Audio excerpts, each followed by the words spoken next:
Hi, everybody. Welcome to episode 2 of Magic Hour podcast with Breaker, Alum, and Kyle. Joining us this week is Dionysis. That's his Discord handle. Dion, if you want to introduce yourself to the Magic Hour fandom. Hey, everyone. You can call me Dionysis. Really happy to be here. Ben introduced into the Magic system a little bit later than some of these guys, around December of last year. And ever since, just been diving in and slowly becoming a Magic Maxi. Awesome. So exciting to have you join us this week. For those of you who are listening in, this week we're going to be covering the white paper, which just released last week. Really exciting information in there. We're talking about the Atlas Mine, the harvesters, summoning, crafting, all the different min and max game theory that you'll find in there. We'll provide a link to that in the show notes. But gentlemen, let's just dive right into this. First reactions. You got the white paper, you poured through it like we all did. You know, what was your biggest takeaway? Let's do a quick round robin.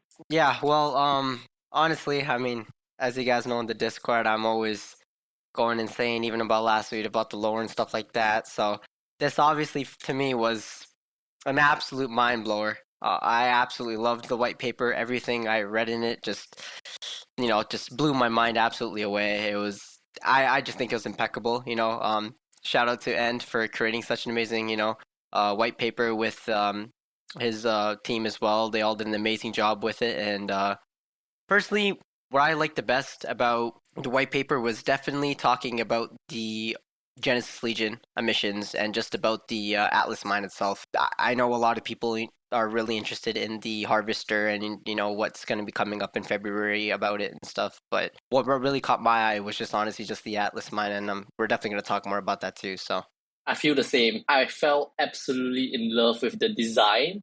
I think that stood out the most to me because I've read like DeFi Kingdom's white paper. Well, it's on a Git book, I believe, and I've read like Star Atlas's one, but none of them come across like as beautifully designed as the Bridgeworld one, and that really helped to really made me fall in love a bit. Content wise, I think what I found really interesting was the roadmap and where they're going with this, and how they intricately tie everything together. Right, you have so many different paths that a legion can take, so many different paths a treasure can take, and just seeing how all of these pathways form and connect with each other, it's really amazing. I think in a similar vein, the thing that stuck out to me most was just the complexity of this. Obviously, John and his team and End and everyone who kind of touched this white paper put so much thought into all of the possibilities for this game. I mean, the fact that they kind of built the tools and resources first and then developed a game around it, you can also tell that they're leaving a lot of doors open for future possibilities, either with guilds or questing and crafting. And it just showed that there's a lot to be expected coming out of Bridgeworld version 1, but there's a lot more to be expected as we kind of move on into later 2022 as well. I have to agree with you. I think that what really stood out to me first is how well thought out this application is going to be, this DApp, if you will. All the different ways that you can utilize your legions, your treasures, your LPs. They haven't even covered how many LPs or what an LP will be in related to a crystal. It's just the idea behind all the different ways you can interact with Bridgeworld with the NFTs you have is just pretty amazing. And my hat, like all of you said, my hat's off to the team for putting together a wonderful read.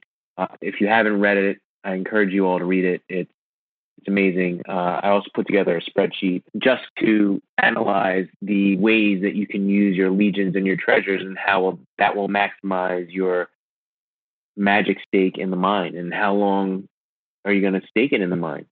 For those of you who haven't read the white paper, it's pretty extensive. We're going to try and cover as much as we can in this podcast, or we might skip some things. If you have any ideas or suggestions, let us know on Twitter or in our Discord. You can find a link to that on our Twitter page as well. But let's dive right in, guys. First off, they define what is Bridgeworld. I think we all understand what Bridgeworld is. And for those who haven't, Alan, why don't you explain to the audience what Bridgeworld is and why it's so important to this meta? For all of us in, the treasury ecosystem, we kind of can see everything that's going on with all of these new projects and everything that's starting to release. And for those of you who don't know, Bridgeworld is like the first main project that's actually going to be implemented so far. And Bridgeworld is, the strategic commerce video game that's being implemented in the treasury ecosystem. And long story short, it's going to be using magic throughout the entire world of Bridgeworld itself. And it's kind of like a P2E game, which is like a play-to-earn game. And, well, I mean, it's also stated in the white paper as well. But what we know right now is that Bridgeworld, out of all of the treasury ecosystem and future projects to come, as far as right now, Bridgeworld is going to be giving us the highest emissions out of any other project that's going to be released. So that is something that, first thing first, when I was reading the white paper, that caught my eye, and I was like, okay, this is something that I really, really want to focus towards a lot more. Really dwell deeper into this and see what it's really all about. And that's kind of what kind of brought into my focus on just completely just reading the entire white paper itself.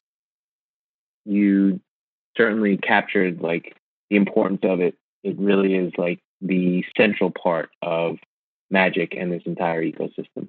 Mm-hmm. So one of the first things they go to on page 7 is the using of Magic in Bridgeworld, right? So there's powers on the Treasureverse, mining and reward, DAO governance. They're going to use it for gameplay, use it for the marketplace, and they're building composability. DAOs are going to be able to use it. Other games are going to use it. It's pretty awesome. Kyle, why don't you tell us what was interesting to you about the legions in the white paper? How I interpret it is that they will be able to traverse worlds in the sense that sometime in the future will be integrated with the different games that are being built on the treasure ecosystem. So small brains, for example, maybe your legion will be able to participate in the ecosystem there or something along those lines. So that's just the primary acting side of what they can do. For Bridgeworld itself, I think they are the core component of the gameplay. So they allow people to summon, embark on quests, and become and craft consumables.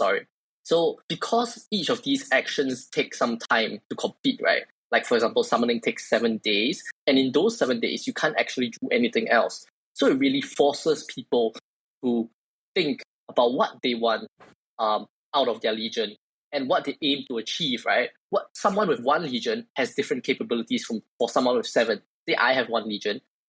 In my opinion, I think I'll focus on summoning first so as to get more choices in the future, right? I think that makes sense to me. But maybe someone else will be like, no, this doesn't make sense. I would rather stick him in the mine and forget about it, right? Because he is more of a holder and forget type of person than someone that actively participates in the game. So these different pathways, right, really allows people to explore what they want to do, and it forces people to play the game. I'll compare this to DeFi Kingdoms, right? Because DeFi Kingdoms also have heroes, which are the core component of gameplay. But for them, it's more like you have questing times, which are only 4 to 5 hours long, I believe. And for them, they don't have much. They don't have to think much about it because every 5 hours they can embark on a different quest, right? If they want to summoning is instantaneous. They don't really have to think, do I want to summon now? Do I want to summon later? Because everything is transacted instantly, right? But treasure is different in the way that it really takes time. And this links, right? This links to the proof of work part of the paper. Like John has frequently said that time is proof of work. The more time you put something, the more work is done. And I think, honestly, it's a really cool concept. I can't wait to see how it plays out in the game and what different choices people take in forming their own guilds or teams or whatever. Not just the legions, but also the treasures are going to have a big impact there. And Dion, I know you were telling me earlier about the treasures and you were really focused on the T2 treasures. Why don't you tell a little bit more about what you gleaned from reading the white paper about the treasures and why you're so bullish on the T2s. I mean, as we all know, treasures were, kind of the OG NFT, and the treasures for loot that eventually migrated over from the Ethereum blockchain to Arbitrum. And they're classified into kind of 5 different tiers. Those tiers correspond to level of rarity and also their use case.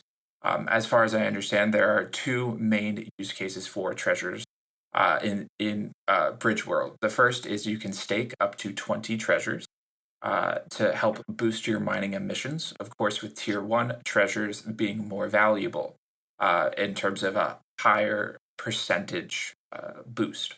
And tier 5 treasures, of course, being the least valuable. Alternatively, you can use them to craft. And all treasures, save Grin and Honeycomb, can be increased. That you can receive them through questing. However, the supply demand, in my opinion, for tier 1 and tier 2 treasures make them essentially deflationary. And what I mean by that is the demand for both the mining boost that you receive from tier 1 and tier 2 treasures is definitely enough to be sought after and hoarded and staked in perpetuity, in my opinion. But also they are needed for harvester parts and creating larger and more industrious tools to eventually farm more and more magic. I can't say how bullish I am on tier 1 and 2 treasures, because I think that these in affect will continue to just decrease in circulation across the entire ecosystem and marketplace as they eventually get used and they eventually get broken, which is also a cool deflationary mechanism that they chose to incorporate. There's a lot of intersections when talking about treasures, because you have staking, you have crafting, and crafting to what end? To either create something that helps you build a harvester, which again kind of relates to the mine, or alternatively something that is more useful for questing. But I think there is an item that allows you to have a higher percent chance, or it allows you to effectually get luckier as you quest. Yeah, there is. I believe it's called the Prism Star or something along those lines. Yeah. But yeah, I agree with what you've said, but I would like to add on, basically, apart from the bullish use case of treasure in Bridgeworld, I think the biggest point that everyone misses is that this aims to be an intra-metaverse item, which means, like Legions, they can be used, like it even says in the white paper, right? Beyond Bridgeworld, other worlds characters will eventually be able to harness the power of treasures to create consumables specific to their metaverse, right? It's not just Bridgeworld. It's Small Brains, it's Battlefly, it's everything. And yeah, I believe, right, having one of these, like either Green, Honeycomb, or T1 treasure, acts as a sort of like golden pass to all of these universes, because you have one of the rarest treasures out there. You can be sure that the utility for these will be unparalleled. Yeah, and honestly, that speaks to the composability of the blockchain in general and how easy it is to build on top of each of these smart contracts. And so seeing them even talk about the idea that you can use these in other metaverses within the Magic ecosystem is, right in line with what we expect from these decentralized applications. Another thing that I found interesting about the treasures was, the different crafting professions. And one thing that I did notice was that alchemy and arcana, they have 2 less treasures in their tiers than all the other professions, which was interesting to me. I don't even know what the different professions mean or what type of things we'll be crafting from them, but it's all just speculation at this point, right? So yeah, I never even realized that, to be honest. I'm just looking into that right now and just took in that, yeah, there are 2 less in them. I feel like that definitely has to mean something for sure, though, than the reason why they did that. Doesn't it? Or we could just be crazy reading into everything, thinking they're all Easter eggs. Yeah, definitely. But one thing I definitely did want to touch upon before we go on was, I apart from just everything that has to go on with the treasures and summoning and just harvesters in general, I feel like I've been seeing a lot of people talk about that stuff. One thing that I actually think that I haven't been seeing a lot of people talk about itself was the Atlas Mine. And I don't know why. I'm not too sure if a lot of people understand how powerful the mine actually is, or like what it's truly capable of. And I mean, if you guys check the Moonboy Degens chat, by the way, for the people who don't know what that is, it's in the Treasure Discord. It's one of the channels, and a bunch of people talk about it, about Treasure, and just the entire ecosystem and just everything that's going on right now. So I definitely recommend checking out that channel. It's there's a lot of good information that you can find on there. But I mean, I always see Sunny in the chat, and he's always just screaming out, that the supply shock has not happened yet for Genesis Legions, or just in general, the supply shock has not happened yet. He's just always chanting it out, and I cannot personally, in my opinion, I cannot stress the fact of how undervalued Genesis Legions still are. I mean, we reached, as the point of this podcast right now, we've reached around 15,700 magic for the floor for a common Genesis Legion. And I still do think that is extremely undervalued due to the fact of what they're actually capable of. Yeah. Wow. What I was talking about earlier before, about the emissions and stuff like that, that really caught my eye on the white paper. I mean, just a comment itself, I'm really curious, and I don't really know if people understand truly how capable this Atlas Mine is. I mean, I was checking up on my own time about just the mathematics with a couple of buddies and stuff like that, and what we could possibly yield on these Genesis Legions, and just how much magic we ended up staking. And I mean, just the Genesis Legion itself, a common, it adds a 50% boost. 50% boost. That is absolutely insane.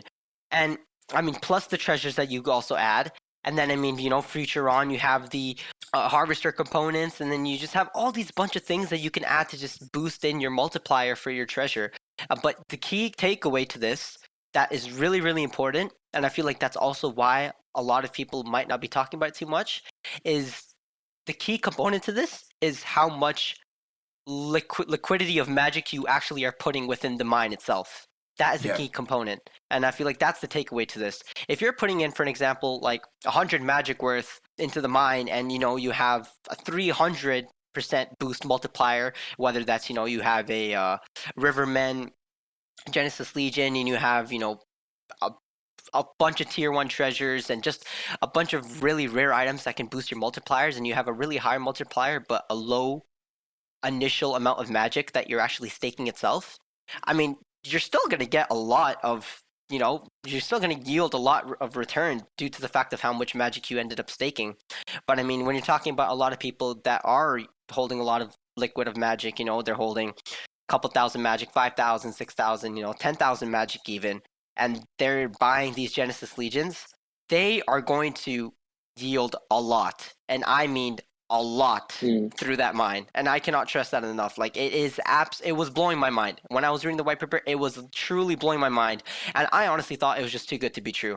I was looking at this, and I literally had to do the math, and I was like, "There's no way that this is actually possible." Like that, and that's why I'm so still dumbfounded to this day. How End and the entire team just did the economics of this white paper and just made this all work out so nicely, and it's just it just to me still seems like a dream on how much you can actually yield off of this.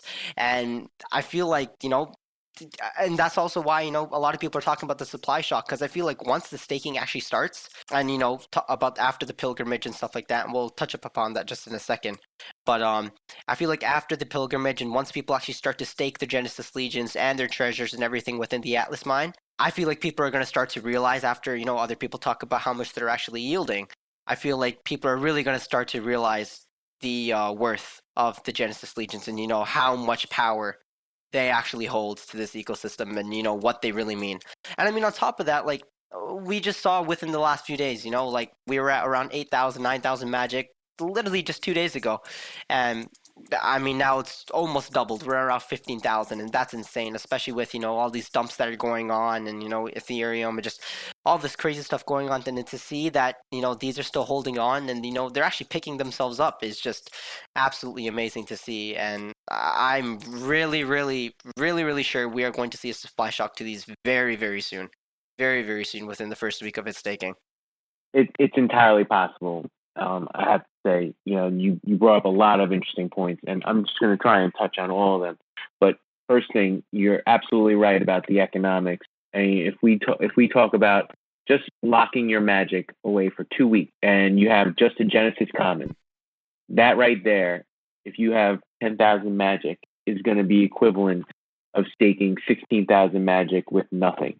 Now, that might not seem like a lot at first, but then, like you said, if you add treasures or if you stake it for longer, like if we bring it to 12 months, all of a sudden, the equivalency is 55,000 magic. Yep. Right? That's just the boost itself. And, you got to include everything else that has to come as well.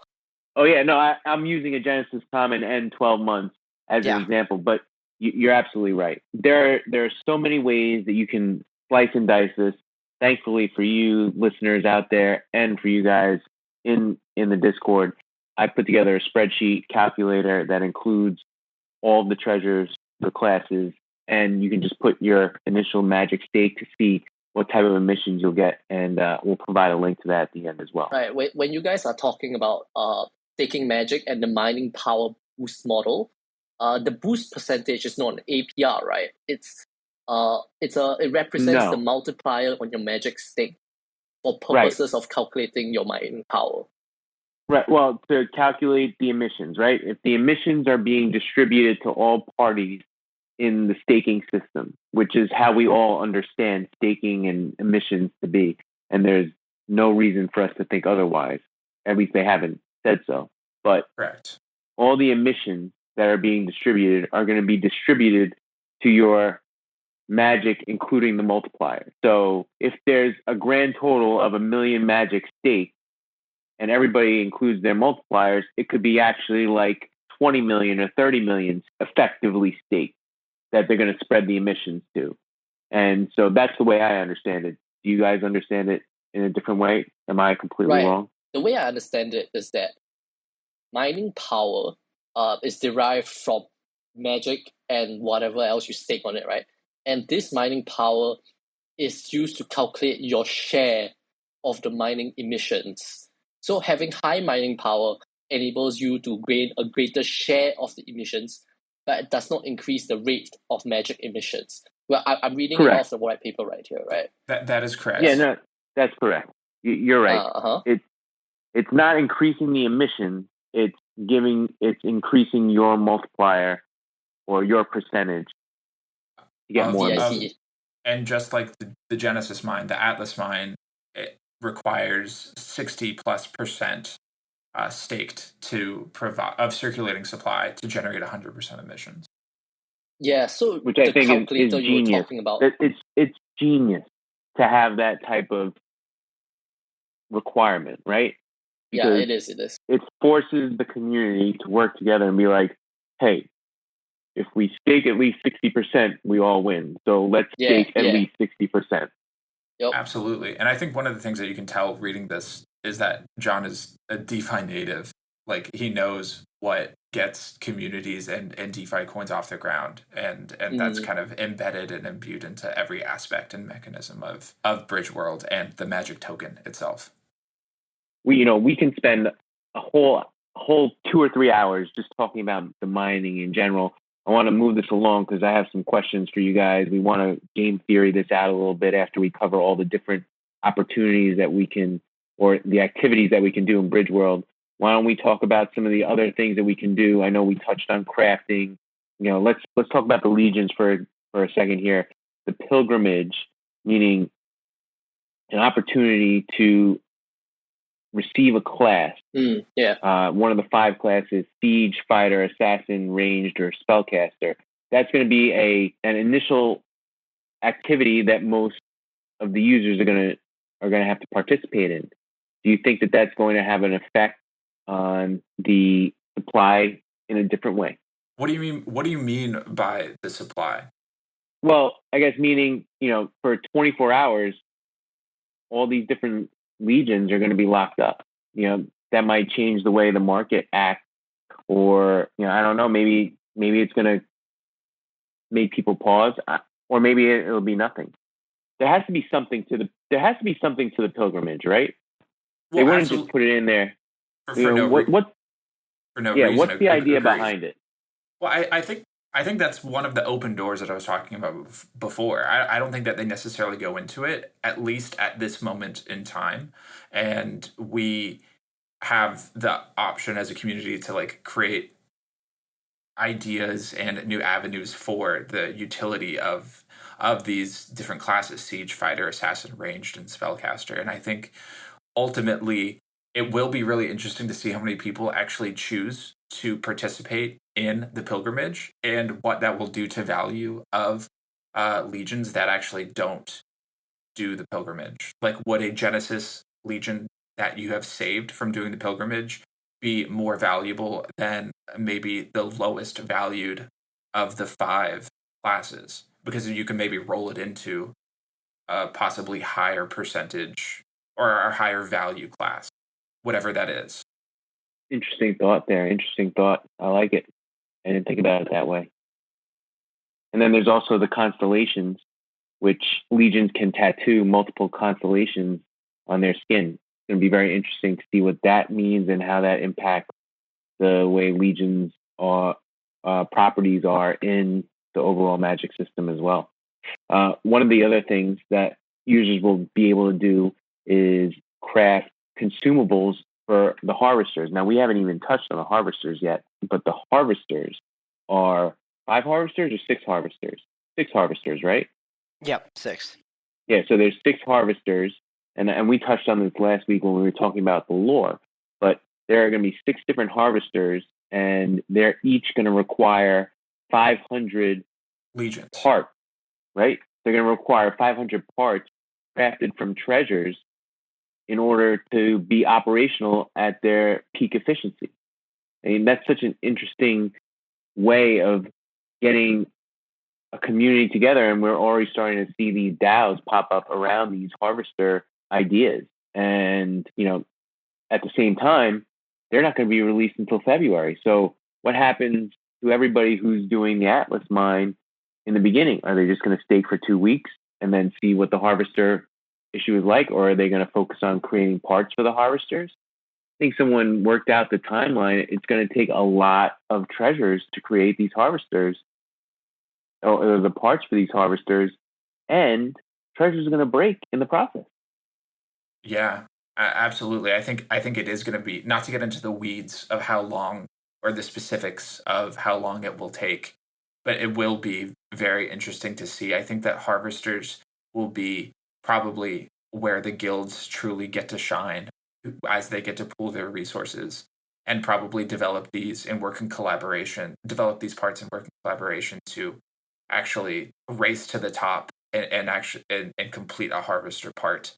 I think the total star harvester boost per number of legions staked will be super interesting. Like, I'm specifically referencing this like ultra complicated graph on page 28 of the white paper with like some type of logarithmic like curve of early, late, or early, mid, and late game theory as to how to maximize emissions, which will probably be poured over a lot in the coming months. Yeah, you know, I probably didn't spend enough time looking at these graphs, but you're right. They do really kind of go in depth on how they expect it's going to play out. But it's probably going to take a long time to create these parts, no? Absolutely. That's another kind of, I think, bullish case for the treasures in general. I think that creating 500 parts times 6 will be a lot, considering how often things break, how little Grin and Honeycombs are. As far as I understand, they would be able to create parts in perpetuity. Granted, you don't have that 0.6% break chance occur. And even then, I'm not sure what we'll actually do with an essence of Grin or an essence of Honeycomb. That's a different conversation. But all in all, I think the amount of treasures consumed in the coming months will blow everyone away and also affect prices in an up-only-esque fashion. We believe so. You know, we haven't even touched on the fact that Legion Genesis can summon more legions. So, and that takes 7 days, and then the summoned legion also requires 7 days rest. You know, that's going to affect the way people stake their legions in the Genesis mine, or excuse me, the Atlas mine. Absolutely. Right? And Correct. And Legion Staked are also important for harvesters. I think 2,000 is the maximum boost that you can get for a harvester. That is 2,000 legions and 500 parts. That's an insane amount of legion. Yeah, and how many total legions are there right now in the system? We have 1564 commons plus 1281 special commons. Those are the Rivermen and the Numeraires. And then it looks like less than 600, less than 600, or maybe less than 650 of the Genesis uncommon, rares, and legendaries. So yeah, I believe there's about, I think, 3,000 total supply of all of them in total. So if every harvester has a max of 2,000, we're talking about 10,000 legions. Right now, there's only, what'd you say, Alan? 3,000? Yeah, about 3,000 total supply of all the Genesis legions. Wow. And so I think like a big alpha here is probably, at least personally, what I have positioned myself and kind of believe is that the most plus EV you would get is actually buying a bunch of auxiliary legions and using them to summon, and then kind of selling them for staking purposes in the future, and crafting with your Genesis Legion. Yeah, that sounds fair. I have a question to ask you guys, right? Well, two questions. Mainly, what are you guys going to do the moment Bridgeworld comes out? I believe we're all in similar states where we have like 1 or 2 legions, not that many treasures. So it'd be interesting to know what you guys will do. And my second question, which will come later, is what do you think a new person should do if he wants to get into, if he wants to get into the Magic ecosystem? My to go for everything right now is just about Genesis Legion. I think they're absolutely outstanding about what they could do, and just the potential for them and stuff. And personally, and I think we're touching on the pilgrimage as well. So in order for you to do anything with your legions, you have to have them go through the pilgrimage, which is a 24-hour period where they have to be put under the pilgrimage, and they get a class chosen, as we were talking about earlier, within one of the 5 classes, et cetera, et cetera. And after that, you could do whatever it's like, whether it's you're doing quests or anything that comes into later on with Bridgeworld.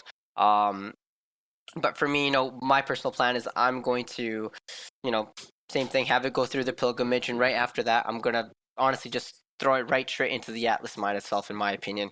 I think those rewards that are going to be coming from the Atlas Mine are just, people got to start taking advantage of it and truly realize how much potential it holds.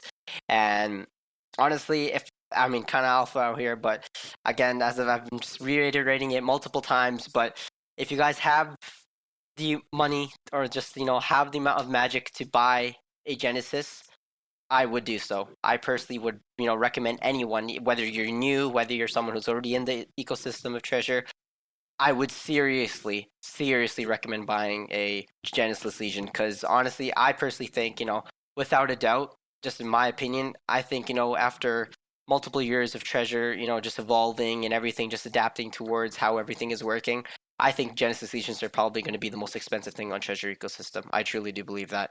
And for the people that can't, especially now, they are getting pricey. Like, they're getting to around 16,000 magic, and that's definitely not a small number for how expensive it is. The floor is almost 11 Ethereum. For 11 Ethereum. 11 Ethereum. That's mutant ape territory. Well, yeah, and that's actually one thing I want to talk about is like accessibility. I think I agree. If you have the magic to drop on a Genesis Legion, like, that will be like the most valuable thing that you can purchase, and you should definitely do that. But that's asking like someone to drop $33,000 to play this game, and I think that's not palatable for a lot of new users. And I think one of the things that I really like about this game is they did focus on accessibility, and they've rewarded whales, and they also kind of built in mechanisms to allow for little fish to play the game, have fun, and also make money. And you could do that by buying a cheaper but still expensive, at this moment I think it's around $6,000, auxiliary legion. And that's slightly more palatable in this ecosystem, in this space, but you could probably recoup the cost by auto questing or questing if you don't have enough magic to auto quest, and selling those treasures on the marketplace.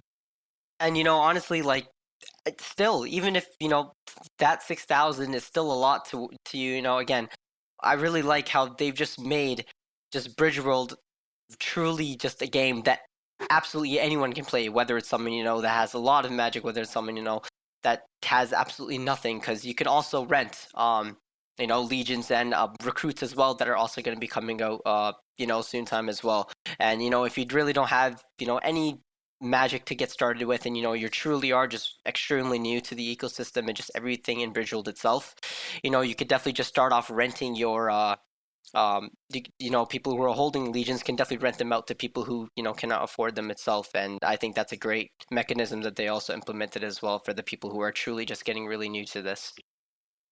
Yeah, you're right, Alan. It's like all these DAOs, if they want to create a community and utilize the assets of the community, the idea of renting or leasing your NFTs to the DAO is going to be something that needs to be built in order for that to happen.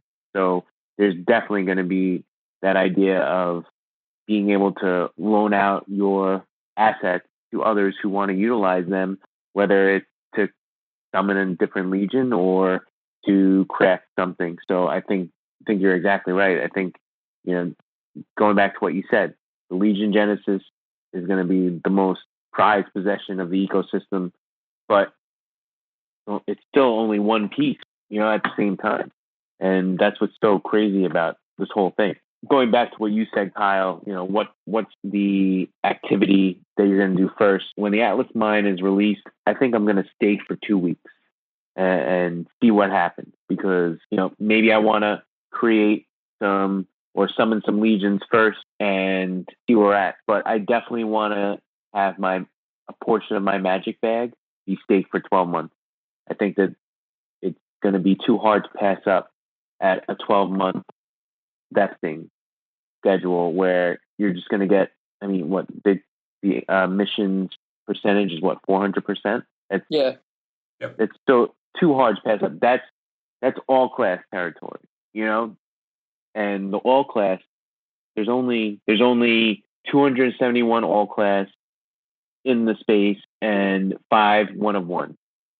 So when we're talking about locking for 12 months gets you an equivalent of those types of percentages, it's a no-brainer that you're going to want to stake for 12 months. But I also, owning one Genesis Legion, want to summon other legions as well, because I think they're going to be equally as important. So I really kind of want to go hard in that direction as well. That's my opinion.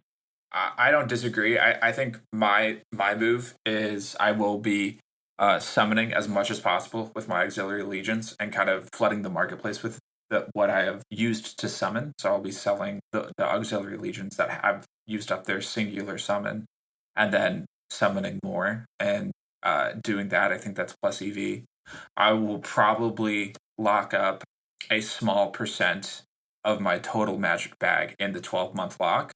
And I don't think I'll touch the 2 week, 1 month, 3 month, or 6 month at all. I will simply see how it goes. What about the LP piece? These balancer crystals, which are wrapped LP tokens. We're going to have to stake some magic and Ethereum in the LP in order to create these crystals. Are any of you going to participate in that? Yeah, personally, I will. But I would like to add on. I would like to talk on this for a while, because one of my biggest fears for Magic was their inability to capture large enough LP to facilitate transactions to and fro Ethereum. Because if you realize, right, the Atlas Mine, the Harvesters, all of these take magic. They don't take Ethereum, right? It's all single-sided staking. And single-sided staking is dangerous because if too many people stake it, there will be not enough people acting as the liquidity providers. And we'll face like a liquidity shortage, right? When there's too little magic ETH LP. So I want to contribute to you mean right? something like 160 million magic unlocking and only 30 million in the pool? Yes, precisely. Maybe. Yeah, precisely. Well, how I see LP balancer crystals is that it's an interesting way of abstracting LP, gamifying it, which is the whole idea of treasure in the first place. So while I'm not as scared for the LP drying up, I'm still a little bit worried because I want to see how large of an amount you have to put in, right? Because when the white paper mentions it, it sounds like you don't have to put in a lot of LP tokens to get a balancer crystal. So yeah, I'll wait out and see like what happens. But for sure, I will put some of my own money in it because I want the added effects of, well, I can't really remember what it does, right? But I think it helps you auto quest or something along those lines. Yeah, I think that's pretty cool. Yeah, Yeah. I'm completely with you, Kyle. I will also probably LP a little bit, at least, in part just for the good of the community. But also, I do think that there is a decent benefit and incentive that they have put together to actually kind of reward people who LP. And another thing is they require liquidity provision for Genesis summons. The first 5, there's no LP requirement, but for 6 to 10, there's 10 tokens required. 11 to 15, there's 30, and then 16 and plus, there are 50. Now, as far as I understand, these are returned to you after the 7-day period, but I would imagine that depending on your, I guess, volume of summoning, you might just leave it in perpetuity, which would be interesting. Yeah. I also think that the magic fee itself, summon, is going to be a supply sink that's really going to have an impact, because if you think about it, if there's magic being staked and there's magic in the LP, there's not going to be a lot of magic for summoning, where people are going to save some for summoning, and that's going to eat into some people's profits if they want to summon over stake kind of thing. Absolutely. Right? Yeah, it's going to be a hard decision for a lot to make, especially if you don't have a lot of magic.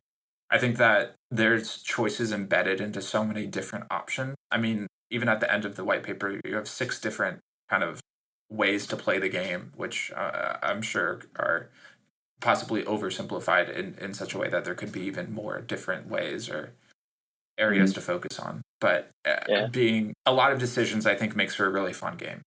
And I think they did that well. Are there any ways to earn magic besides the Atlas Mine or selling treasures or legions on the marketplace? One thing that I'm curious about is if you could do crafting as a service. Say you have a Genesis Legion who's like can do all of the hard crafting, and you could become like the go-to person within the guild or a freelancer, if you will, who crafts everything and then returns for a small fee, a percentage of emissions, or what have you. That could be a way to do that. But I think at this moment it's OTC, if you would. I think that's the craft or gameplay. On page 32, if you're following along on the white paper, there are different gaming pathways explained, and the crafter is players who like to sit back, relax, craft, and trade. Not competitive, not chased by lifetime actions to make your legions and treasures to craft and sell items. So I guess that's going to be one of the opportunities for sure. But, again, I think it's really important, like you said, Dion, to find that niche where you can earn magic, because earning the magic is going to allow you to participate in more of the activities outside the staking. And I think that might be, in my opinion, one of the better ways to approach this, because if everybody's going to stake, then they're going to be more passive. And I think there's a really good opportunity for those who want to be active and do the questing and do the summoning and be the crafters, because there are not going to be many of them, I think. Absolutely. I mean, at the end of the day, we can game theory this out as much as we want. And I'm sure that will make us more prepared. I'm not saying it's a bad thing, but we will have to be reactive to what most users choose to do. if too many people do X or Y, we will have to react and realize that there are more opportunities and more value to be created at doing any of the other actions. And I think that's almost what makes it PvP. Yeah, definitely. It's a PvP game, man. Yeah. Wow. Well, all right. This is my third question for you guys. I was just thinking about it. What NFTs aside from Bridgeworld would you ask our viewers to buy? Like, would it be a Seed of Life, or Small Brains, or Small Bodies, or am I missing anything? Or mushrooms, or Ether Ox? Which of these do you think has the most potential / is the most undervalued right now? Well, yeah, I could probably definitely speak behind that first thing first. I mean, I feel like the reason why everyone is also falling in love with just the treasure ecosystem and, just this entire project as a whole. And I feel like the main component of why everyone loves it is, everything is, I just feel like it's sort of intertwined in a way. There's not just someone focusing only on Small Brains and there's not someone only focusing on Bridgeworld. Everyone is just kind of jumping around in between all the projects itself. And I just feel like there's just so many opportunities, like endless and endless of opportunities in treasure itself. I feel like it's not a lack of the opportunities. It's just choosing about which opportunity you want to take yourself, right? It's about what you want to do. It's all your own path in the treasure ecosystem, at least what I personally believe. Do you want to focus more on playing on Bridgeworld, a P2E game? Do you want to focus more on Smallverse and seeing what everything goes on with that? Or you maybe want to participate in life and see what people talk about in that, or even just any of the other upcoming projects that might even could jump onto treasure. But for honestly, if we were talking about presently right now what to buy, if you can't really buy the Genesis Legion and it's just too out of your price range, and but you're still looking to really, really gain a grasp of just something that's going to be really important in treasure itself, and I honestly think I would just go for a Small Brain or even a Small Body right now itself. I don't know if you guys have been keeping up, but Small Bodies have been getting absolutely swept over the last few days. Currently right now, like as of the 23rd, there's only 26 listings left, and I believe on the staking website, on the actual Smallverse page, I think there's 97% people staked, and I think that is just absolutely wicked. And I feel like this comes back to what we talk about, why people love treasure and why people love this ecosystem so much, and the greatest advantage that we have in this ecosystem, and everyone always talks about it, is our community. Everyone that's in this community is just playing their own part, trying to do the best to just help this community being pushed as a whole. And seeing 97% staked in a project is just wicked. That's absolutely insane. And seeing how many diamond hands, like how many people are actually diamond handing this entire thing, it just makes me feel like just so much more confident in what I'm actually putting my beliefs into, and just seeing really where this can take us. But honestly, if I were to buy something into the project right now, and I really couldn't buy Genesis Legion because there's just way too much out of my price range or anything like that, I would definitely go for looking for a Small Brain or Small Body right now. This coming week we have a lot of news coming out for the Smallverse as well. We had our first on-chain voting today, and we're going to have the treasure farming coming out on the 26th, I believe, as well, which is something that I feel like people should definitely take advantage of, start looking into that as well. Just see what type of treasures there are, and, just kind of be prepared and have some liquid magic left over to, start sweeping. And we also have some of our, some of the people who have been in this project for a while. We have the Founders Plots airdrop coming out soon too, and I'm really interested to see what they're going to be giving out to those as well, for the people who minted out Small Brains and stuff. And then lastly, we have the Pets drop coming as well, which is, another just amazing gift that they're giving to the community. So, with all these other airdrops coming out and, just how much, at least for me, I personally think that, small brains kind of lit the fire for treasure ecosystem as well. It kind of brought everything together, and it was the key. It was kind of like that key thing that the treasure ecosystem needed to just light the fire for it. And, once it's going, I personally think the fire's just never going to go out. So I definitely think looking into the small versus, your next biggest bet to really try to get into like something big that's going to be coming up. Great analysis there, Alan. Great. Me personally, Kyle, you touched on it just for a second there. The EtherWorks. I know they're not an official. I mean, they're an official partnership, but they're not technically connected to Treasure yet. But I'll say, as someone who's holding them, their move to Polygon, where they started their real gameplay, has been nothing but a boon to that project.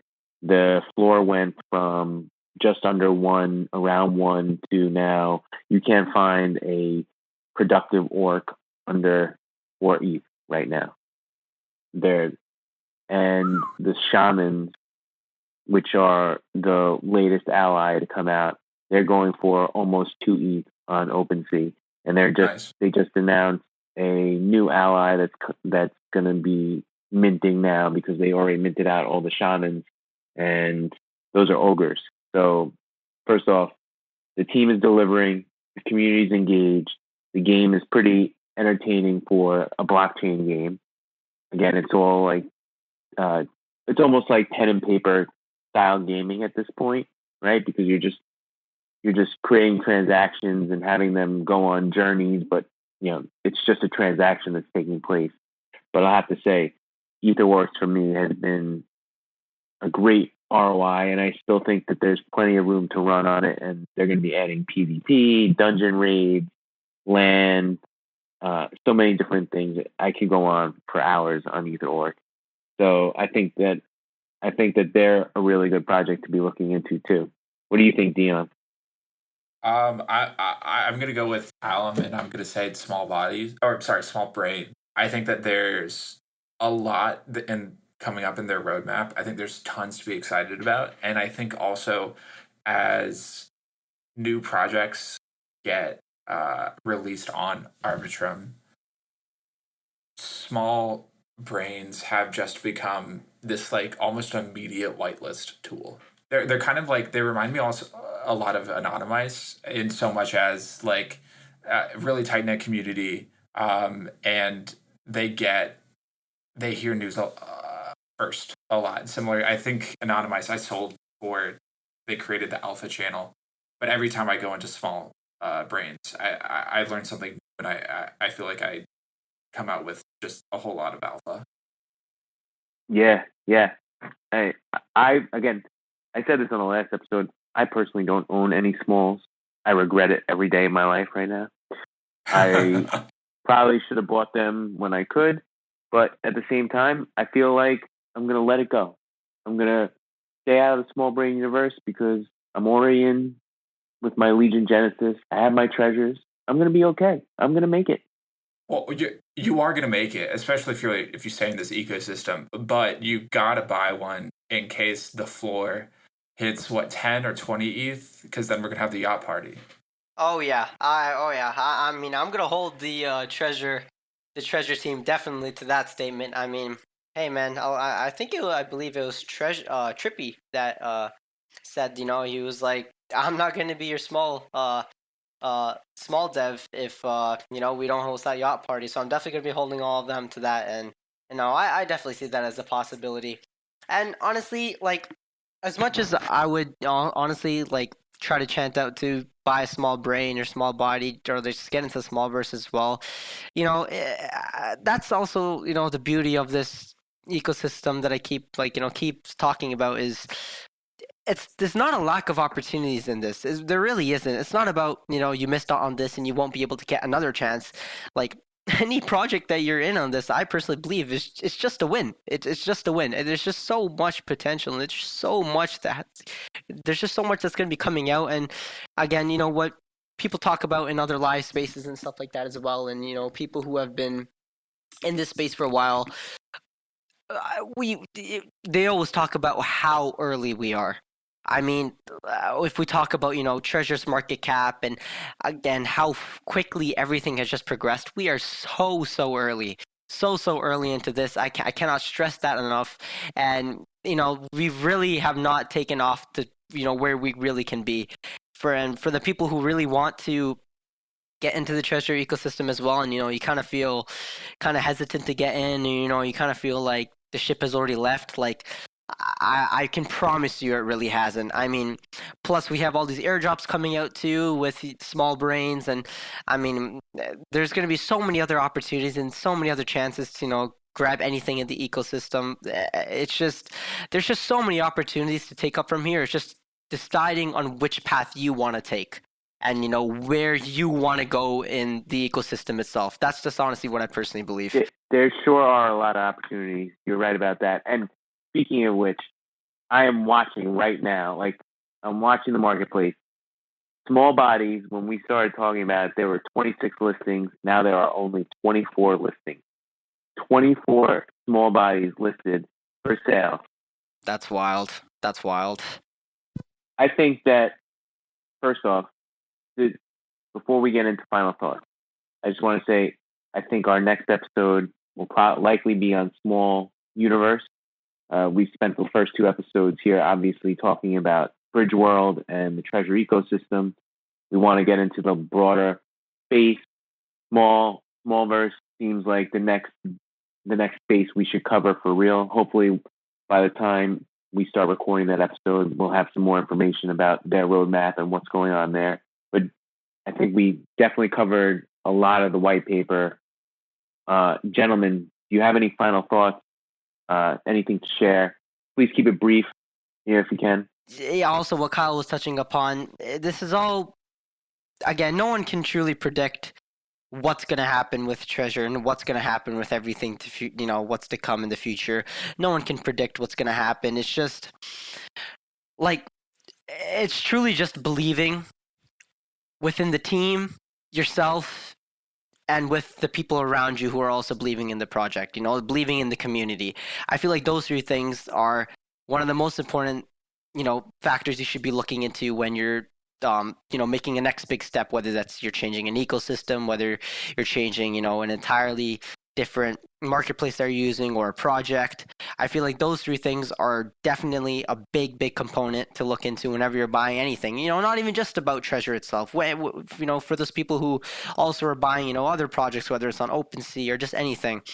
I just feel like, I really personally believe in this team with my bottom of my heart. Like, I think the group that's, operating all of treasure, I think they're absolute geniuses, and I commend them so much for their hard work and truly how many lives they're actually changing within the treasure ecosystem. I mean, we see stories on the live spaces and just the treasure chat all the time about people talking about how much treasure has really impacted their lives, how much it's really changed it for the better. And seeing that just honestly just lights up my heart even more and just makes me want to push even more onto this project and try to do whatever I possibly can to just push this project even more to where it needs to be, because as much as the team can do it, it's also the community's job to also do their own part with believing into the project, being a good community, helping out others. And I feel like that's honestly one of the biggest things, one of the biggest factors I would want to look into, even for any project that I'm honestly looking into. So I definitely would want to speak about that later on as well. But I feel like that's something that everyone should be looking into whenever they're dwelling deep inside a project. Wow, that was so emotionally charged, and I could feel your passion right through your statements. Thank you, Alan. Dion, final thoughts from you? Yeah, I mean, the team is consistently underpromised and over-delivered. We're literally on the cusp of them shipping their biggest product to date, with so many good things in Q1 in the pipeline. I wouldn't want to fade the treasure team. I wouldn't want to fade them at all. True that.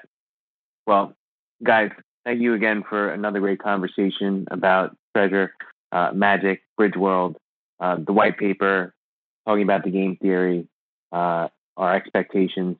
Special shout out to Flow State for the Q&A that we did after the 24th. We're really happy to have you on. And if this is your first time listening to the Treasure Podcast, you might have found us on Twitter. Please give us a follow, like our tweets, find us in the Discord. We're pretty much there every day because we're working on this podcast, talking with each other, coordinating. So if you have any questions, any feedback, any suggestions, we're happy to hear them from you, your audience. The audience that you are. You're the ones that are going to be supporting us. We're looking forward to continuing to do this. As we mentioned, episode 2 is going to be about episode 3 is going to be about Smallverse, and we're really excited to bring that to you. And I think that's all we have to say. Thanks, guys. Thank you. Yeah. Thanks. Thank you guys for listening.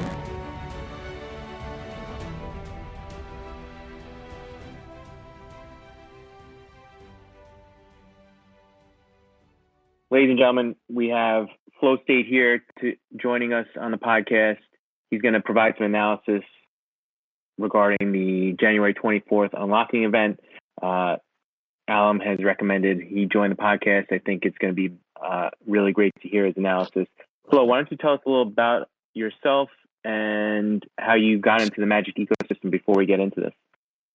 Sure.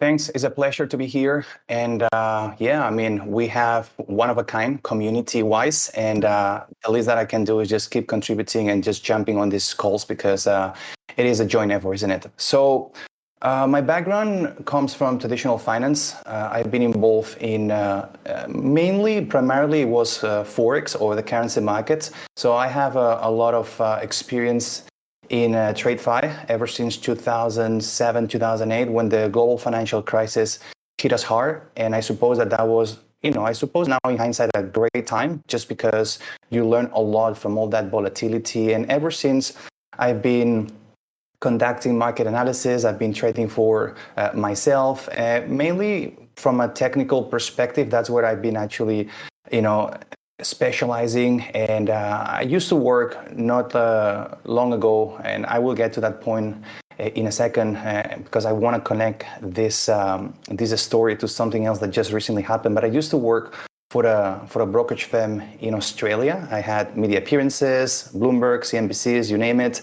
And my career has primarily been spent, as I said, connecting the dots in the currency market by interpreting market dynamics based on monetary and fiscal policies, economic data, global geopolitics, and how all that ties in or intertwines with price action in the euro, in the US dollar, in the Japanese yen, you name it. So I guess that within those brokerage firms, and the one that I last worked on was 3 years, my tenure was 3 years there, I became like the lens that traders and investors were counting on in order to help them to, somehow interpret all these intricacies of the market while trying to uncover hidden opportunities, with all types of analytics, comprehensive data and content. Now, fast forward to where I'm at today, just literally 2 weeks ago, it was a very symbolic and very meaningful moment for me because thanks primarily to Treasure DAO, I quit. I am flying solo these days, and I'm going to be fully immersed into the Treasure DAO ecosystem. I have been working out the numbers. I mean, I got 2 young kids, and obviously the bills just keep piling up whenever you got kids, but I've been working out the numbers, and for the next 5 to 10 years, there's a pretty good trajectory in terms of the wealth that Treasure DAO has been able to create for me and for many others, right? So the hype is certainly real. It really is. And what's most mind-blowing is that everything has been generated out of my attention as opposed to the initial investment in monetary value. It was all about, and this is something that it cannot be taken lightly. We are transitioning into a new ecosystem, into a new phenomenon where we call it attention economy. Your attention is a very scarce commodity, and whatever you place that attention can yield some extraordinary results. And Treasure DAO, I think that encompasses or embraces this idea like no other ecosystem I've ever seen. Awesome. Thank you for that introduction. It's great to hear your background, and congratulations on making it. How I got to Treasure DAO is, well, my beginnings back in the Treasure DAO ecosystem, back in August, September, I think it was around that time that it got released. I got to say that it wasn't an easy call for me from the very beginning, and I think that most felt the same way. I was constantly checking the temperature. I was constantly making assessments of, hey, am I going to be rack, or is this a very legit project? And I got to say that early days, there's red flags. I mean, the website was put out under the acronym or under the letters .lol. I mean, are you kidding me? Laughing out loud, and that's a website that is gonna be using those letters. And then it was also a derivative of loot. So in a way, they were kind of like riding the wave of someone else who had already been the disruptor. So they just kind of like, oh, is this gonna be just like a copycat? And on top of that, you had misspelling errors on the cards that were released in OpenSea with, I think it was Carriage was misspelled, and then Red Feather and Snow White Feather were both in the same line. And so obviously I had, and oh, by the way, and when the website was first published and the first Genesis mine, I'm not talking about the Genesis mine that just concluded the unlock of 40 plus million tokens, but I'm looking at the previous one back in November, where holders of the N token, holders of the AGLD were invited to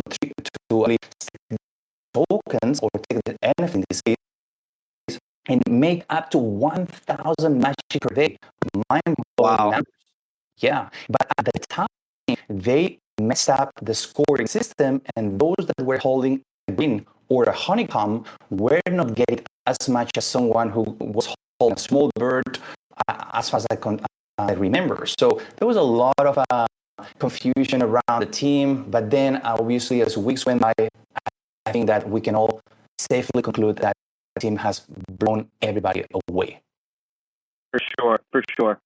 And so going into the 24th, we all know, and just if you're listening to this for the first time, on the 24th, there was a huge amount of magic being unlocked from the Genesis mine, and there wasn't even enough liquidity in the liquidity pool to be able to trade the amount that was being unlocked, where some people were predicting that they might have cleared out the whole pool. Going into the 24th, what was your analysis happened? Before we touch on what actually happened, give us your kind of hypothesis, your expectations of how it was going to play out. Yeah, sure.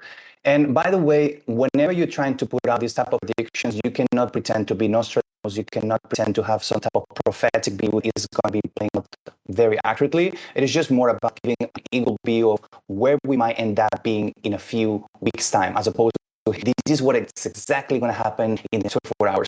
Nobody can pretend to call that. Nobody's got a crystal ball. So my thesis was as follows.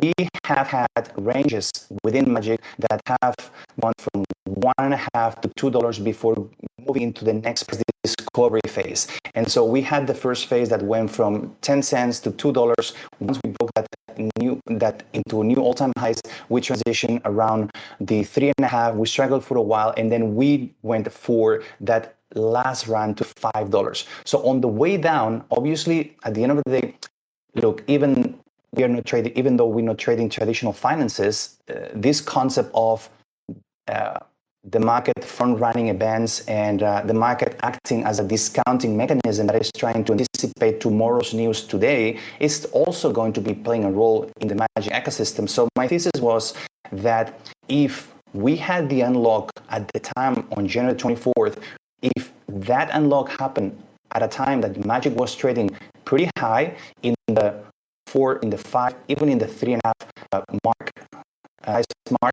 level, at that time, you'd have some significant incentives for people to actually, mine a bit of their exposure.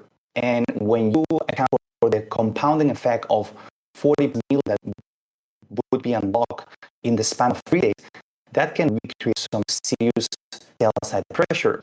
Now, what was encouraging is that it looks like the market, and now we've got the final vindication of it, the unlock, market had been discounting that at the end, the moment that we had the $1 mark, and that put us within that region where if you have been a holder of Magic from the very beginning and locking that out for 3 months at $1, I don't know about you, but knowing the outrageous potential fundamentally wise in this project, I don't know how much of an incentive you have in there as opposed to just say, hey, I'm just going to be holding, I'm just going to restaking that into the next mine. So in terms of incentives, we were at a place at the unlock where selling pressure was the lowest that we could expect. That being said, this has exceeded my wildest expectations. This has been the most bullish unlock literally in the history of digital assets. I mean, I've been following a few other projects where they got unlocks, including DeFi Kingdoms, where they had unlocks in the past, and you can feel the pain. Here, it was glory from the next hour of the unlock. It literally is a V-shaped type of recovery from $4 down to $1 and traveling all the way back up to $4, which still is perplexing to me. Yeah, it bounced immediately, and we all saw it. So just to recap what you were saying, are you saying that your thesis was that it was likely that the fear was already priced in, that everybody was prepared for this? The thing is that you could not really fully make that idea of pricing things in actionable because the actual tokens that were supposed to be sold were not yet available to be sold. So like the moment that you get that unlock, it's more about the incentives that just were not there for people to sell their tokens at the $1 to $1.5 mark. And on top of that, I've been actually having some personal ruminations in the last 24 hours. I'm sorry I didn't share this with anybody else because it just hit me the last 24 hours. And perhaps you guys can have your take on that. So essentially, those that lock Magic for 3 months, 3 months ago, they also were in possession of some valuable NFTs, Legion, Genesis, all classes, lucky ones got rare.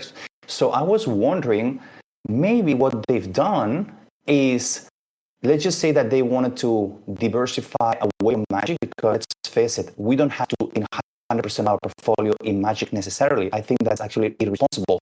So maybe they decided, look, ahead of the unlock on January 24th, what I'll do is I'm going to be selling some of my NFTs, the precious Genesis NFTs. So that is going to compensate for the supposedly unwinding of Magic that will become available for me and was meant to unwind on January 24th. And so what they've done is once that happened, they just bought back the Genesis Legions after the 24th. So in a way, they've been front-running that decision of selling Magic through selling their own NFTs, converting that into Ethereum. I mean, I'm not sure if you guys follow me, but that would have been the best actionable play for them, assuming that nobody wants to bring in more into the system, like what they had was worth.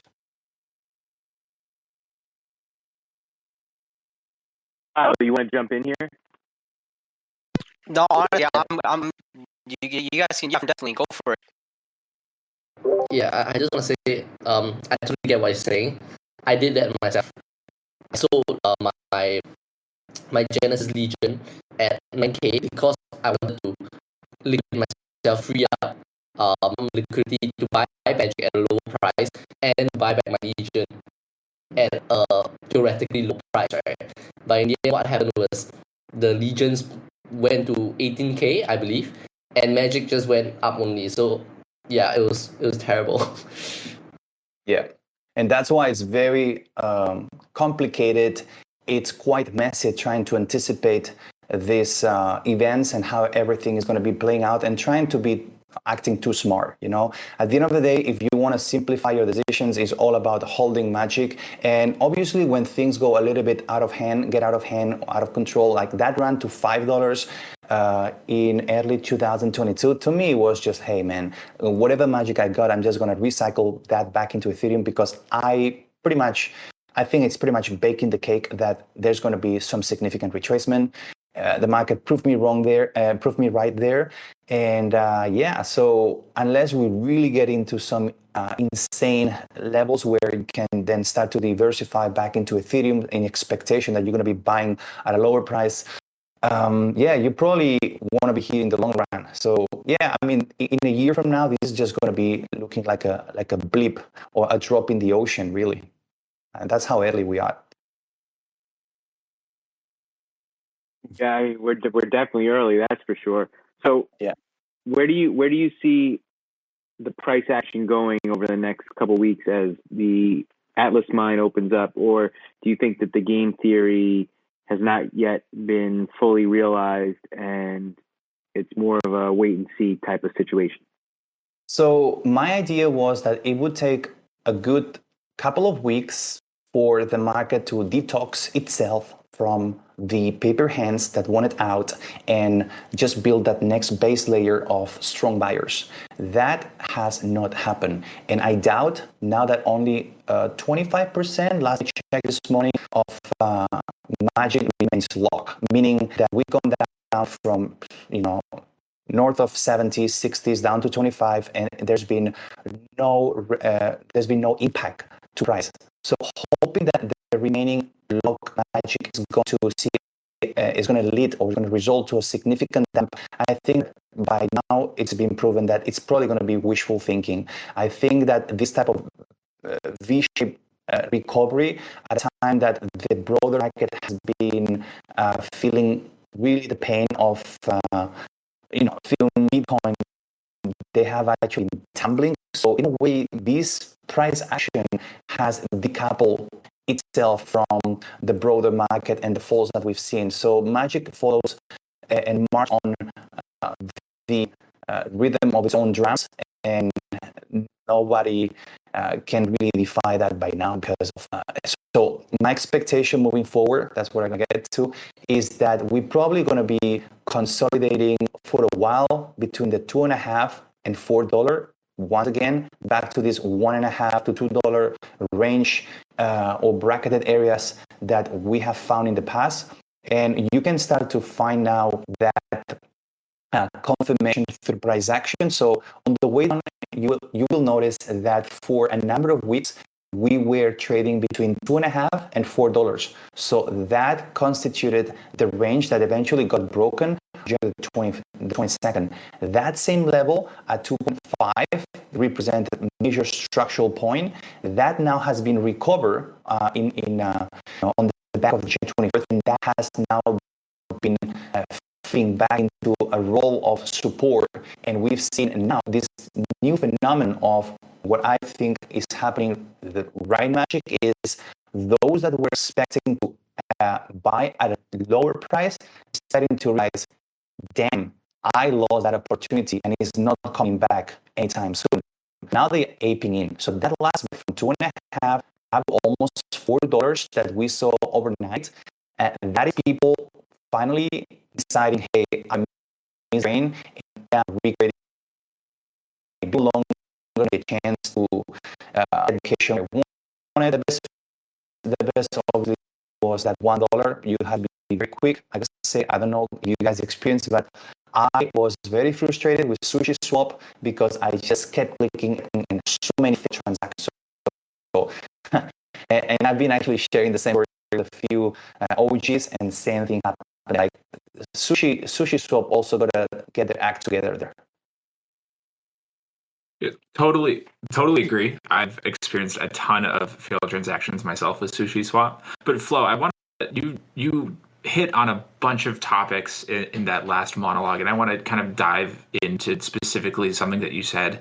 You said that magic marches to the beat of its own drum, and I just want to make sure I understand correctly. Do you really think that macros won't affect magic? I mean, if ETH currently at 24.54, dumps down to 1800 BTC, maybe gets to 28K. That has to affect Magic, doesn't it? Well, here's maybe again, tech for it is just a humble perspective, nothing else. I think that macro by now has proven that it's not really having a serious impact on Magic. The actual fall that we saw from $4 down to $1, that was for the most part a byproduct of people's anticipation that the price will be lower ahead of the January 24th.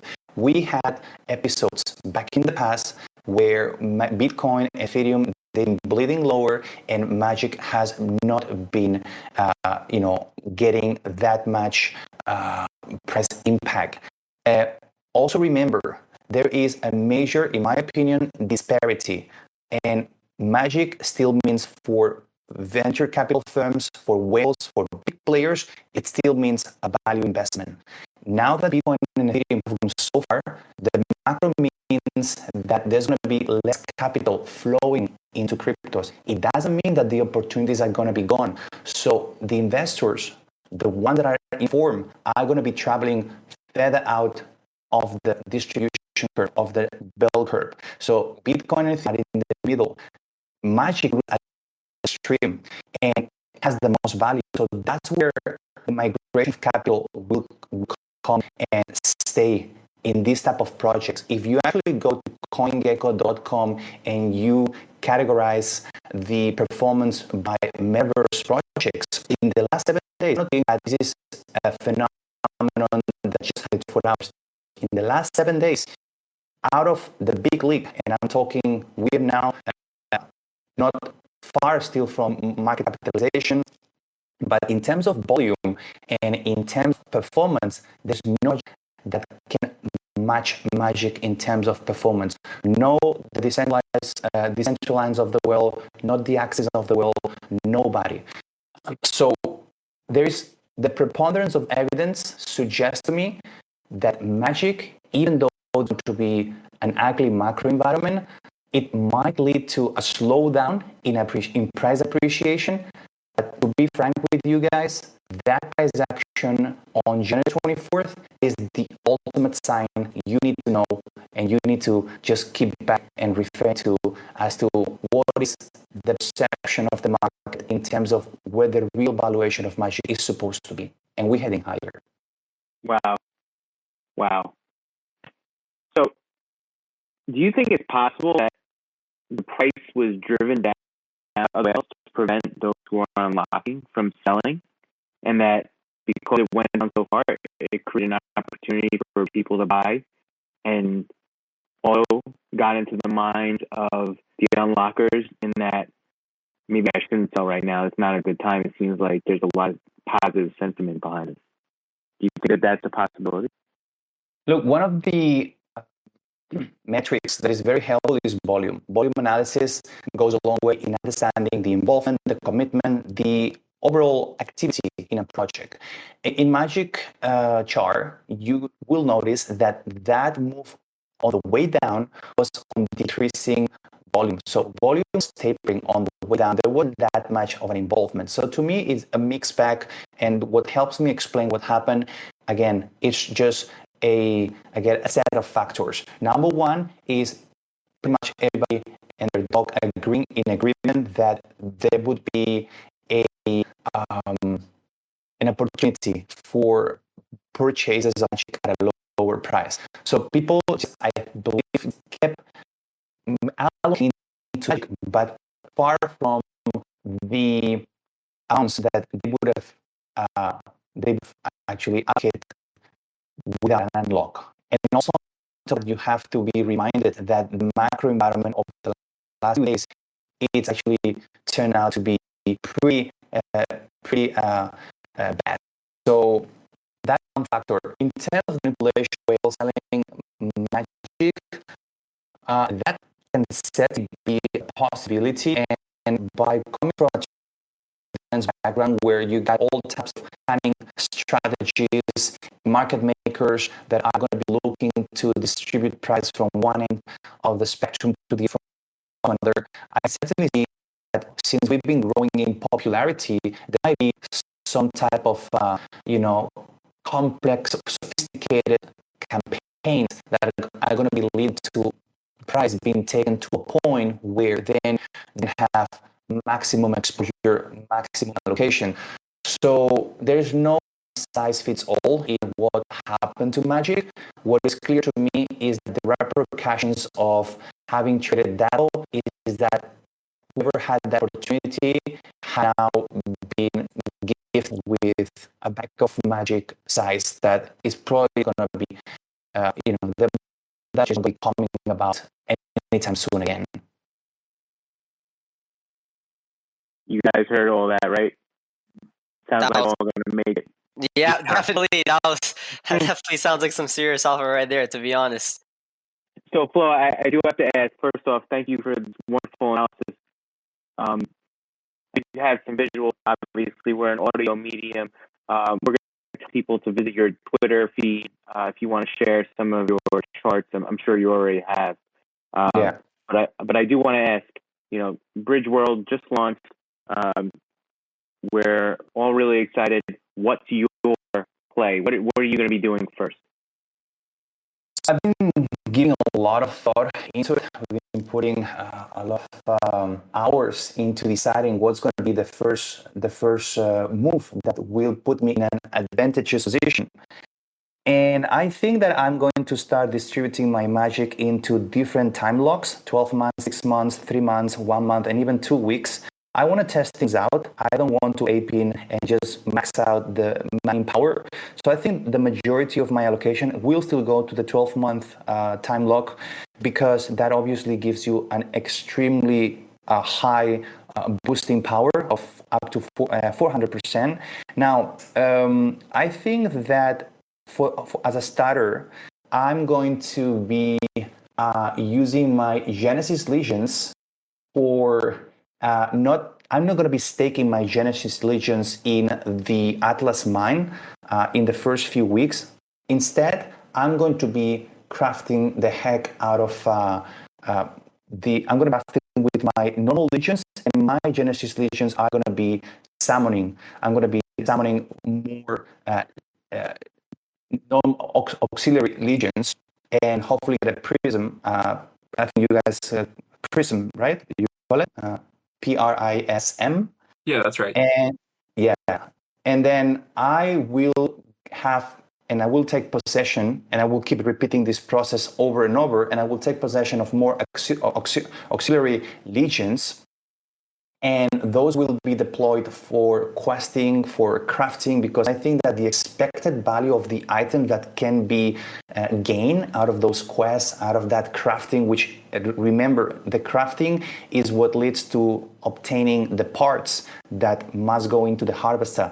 So a very dynamic approach, trial and error the first 2 weeks to a month, bouncing ideas back and forth with like-minded individuals.